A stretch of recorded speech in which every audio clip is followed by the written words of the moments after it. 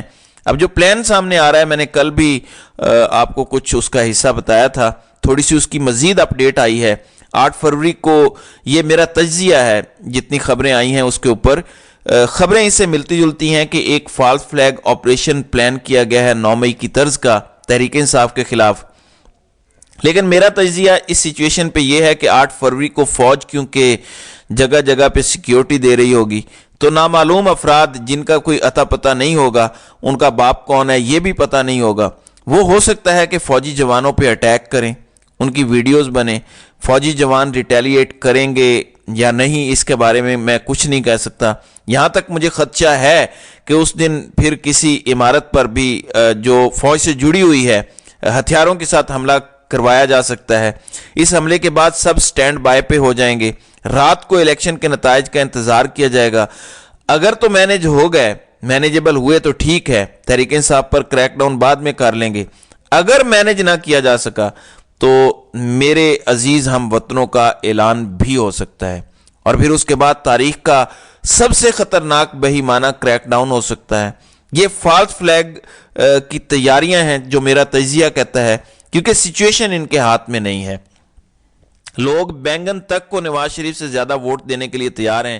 جو چھکے کا نشان ہے جو عالیہ حمزہ کو لاہور میں ملا ہے, جس کو ڈائس کہتے ہیں, اس کو نواز شریف اور مریم سے زیادہ ووٹ پڑے گا. وہ حالانکہ حمزہ شہباز کے مقابل کھڑی ہیں, ان سے زیادہ ووٹ لے کر وہ آپ کو دکھائیں گے. کسی کو وکٹ ملی ہے, کسی کو لیپ ٹاپ, کسی کو ڈو ملا ہے, پرندوں کا نشان. جو بھی نشان مل رہے ہیں اس حلقے کے, لوگ اس سے بس یہ کہہ رہے ہیں کہ ووٹ تو ہم آپ کو دیں گے, وعدہ آپ نے یہ کرنا ہے کہ آپ عمران خان کو دھوکہ نہیں دیں گے.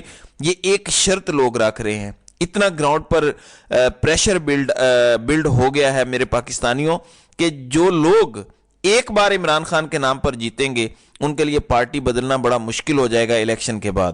اور اگر تحریک انصاف نے معاہدہ کر لیا ہے کسی جماعت سے, کسی بھی چھوٹی جماعت سے, الیکشن کے فوری بعد جیسے ہی رزلٹ آتے ہیں, جیتنے والے لوگ فوری طور پر بھی کسی پارٹی میں شامل ہونے کا اعلان کر سکتے ہیں.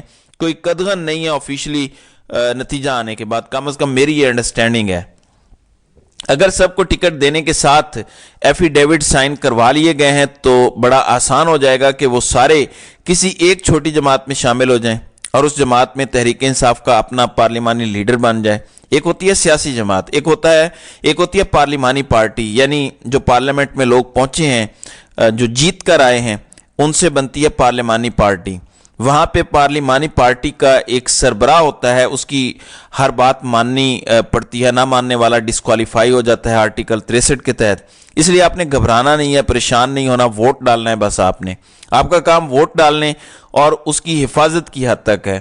اور حفاظت آپ نے حتمی نتیجہ آنے تک کرنی ہے. یہ ایک دن آپ پر بڑا کڑا آنے والا ہے، لیکن اگر آپ نے اس ایک دن جد و جہد کر لی، بچوں کو، بزرگوں کو، جوانوں کو، خواتین کو، سب کو جد و جہد کرنی پڑے گی، تب جا کے آزادی ملے گی. کیا 1947 میں جب آزادی ملی تھی تو خواتین نے قربانیاں نہیں دی تھیں؟ کیا بزرگوں نے قربانیاں نہیں دی تھیں؟ کیا بچے ذبح نہیں ہوئے تھے؟ آج تو حقیقی آزادی کی جنگ ہے. اس آزادی کی جنگ کو منطقی منزل تک پہنچانے کی جنگ ہے، پایہ تکمیل تک پہنچانے کی جنگ ہے. اس میں تو سوال ہی پیدا نہیں ہوتا کہ ہم پیچھے ہٹ جائیں. 8 فروری بہت قریب آ چکا ہے میرے پاکستانیوں، منزل بہت قریب ہے. اتنا کڑا وقت کٹنے کے بعد منزل جب قریب ہو تو سو نہ جانا کہ 8 فروری کے بعد یہ شعر ہم پڑھ رہے ہوں کہ نادان گر گئے سجدے میں جب وقت قیام آیا.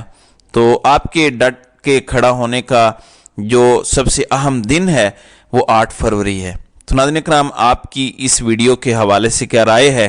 آپ اپنی رائے کا اظہار کامنٹ سیکشن میں ضرور کیجیے گا.